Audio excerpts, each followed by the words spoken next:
지금 우리 사회에 꼭 필요한 인식, 바로 아동인권에 대한 이야기입니다. 먼저 아동이 누려야 할 돌봄의 권리를 살펴볼까요?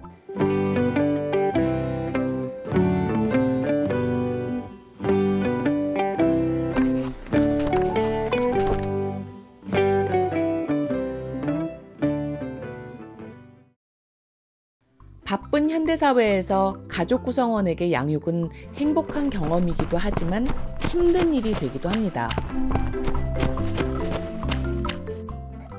아이는 태어나는 순간부터 누군가의 돌봄을 필요로 합니다. 아이는 성장하면서 먹고, 싸고, 씻고, 자는 등의 일상을 누려야 합니다. 이를 위해서 누군가는 양육의 책임을 져야 하죠.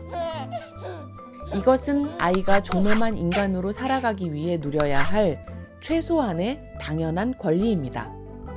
아이가 존엄한 인간으로 존중받으며 성장하기 위해서 우리는 어떻게 양육해야 할까요? 효능감, 자기 유능감 그런 거와 너무나 관련이 깊기 때문에 발달과 성장에서 굉장히 중요하다. 굉장히 중요하네요. 전문가들은 다양한 매체에서 여러 가지 양육 방법을 이야기합니다. 양육자들은 그에 맞춰 완벽한 부모가 되고 싶어 하지만 쉽지 않습니다. 완벽한 부모라는 것이 허구이기 때문이죠. 양육에 관한 조언 중 하나는 다른 아이들과 비교하지 말라는 것이잖아요. 아이를 양육하는 사람도 남들과 스스로를 비교하지 말아야 합니다. 누구와도 비교하지 않고 할 수 있는 한에서 최선을 다하여 아이를 양육해야 아이와 양육자 모두가 인간으로서 지속 가능한 일상을 누릴 수 있습니다. 그래도 여전히 문제는 남습니다. 아이는 누가 돌봐야 할까요? 과거에는 집안의 여자들이 아이를 돌보는 것이 당연하다고 생각했습니다. 과거 대가족이 아이를 번갈아 가면서 돌보던 것과 달리 여성이 아이 양육을 전담하는 것은 24시간 전일 노동과 같은 일이 되었습니다.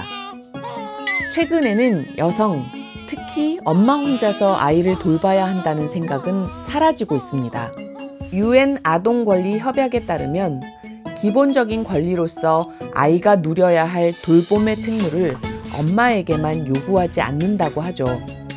부모가 생존해 있을 경우에는 가능한 부모가 같이, 그렇지 않은 경우에는 아동에게 최선의 조건을 제공할 사람들이 아이를 돌보는 것이 아이에게 유익하다고 보고 있습니다.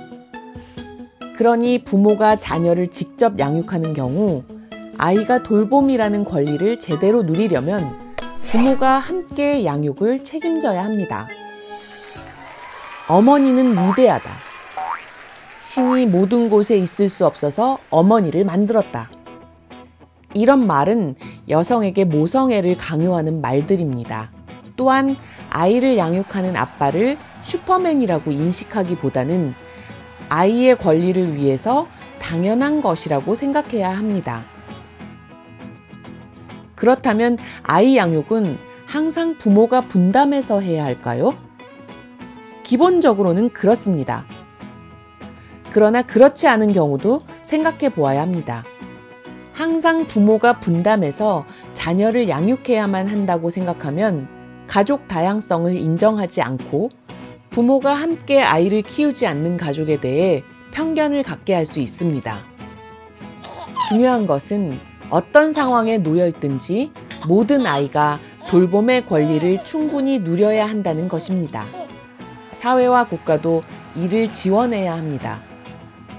아이 양육을 위해 직장을 그만두지 않아도 되는 환경, 아이를 함께 키울 수 있도록 하는 남성 육아휴직 제도의 활성화, 양육수당과 같은 경제적 지원, 돌봄 서비스 지원, 아이에게 적합한 지역사회 환경 개선 등 다양한 사회적 지원이 제공되어야 합니다.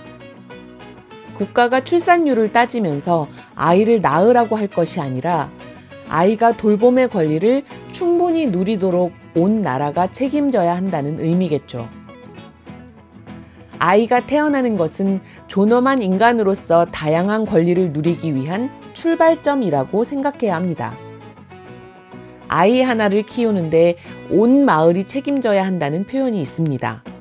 아이가 한 인간으로서 돌봄의 권리를 충분히 누리려면 가정에서의 돌봄이 제대로 이루어지도록 사회와 국가가 더 많이 지원해야 합니다. 돌봄과 양육에 대한 사회 구성원들의 고정관념도 바뀌어야 할 것입니다. 그래야 아이도 아이를 돌보는 보호자도 행복할 수 있겠죠?